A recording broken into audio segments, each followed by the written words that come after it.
In this video, I'm going to teach you how to hide frames in Miro. So first things first, head over to Miro.com and from in there, proceed to enter right here your work email in order to sign up for an account. Or if you already have an account, proceed to click on this login right here. For signing up, you can use your work email or your Google account, however you want. So just head over and then create an account on Miro.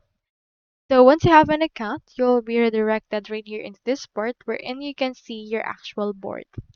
Into this, just head over and then click onto this plus icon. Now first, let's try to add the frame.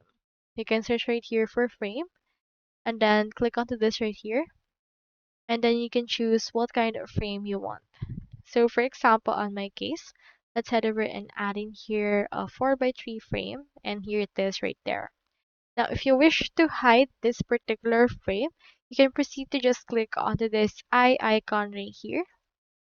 And then in there, as you can see, this particular feature, which is the hidden frames, protected lock, and bring everyone to me, is actually a feature available at the upgraded plan. So if you click onto this upgrade option, you will be redirected to the plans that you have available in Miro. For this case, just head over and choose right here the kind of plan that you wish to use. We have starter, business, and enterprise that you can utilize right here.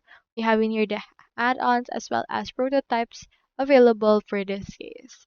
So just proceed to choose right here the plan that you want, and after that you should be able to use right here this hide frame icon. That this feature should be able to hide the frame that you want to select in order to hide the content that you want or you don't want to present to people on your organization. So that's all there is today, and I hope this video helped you out.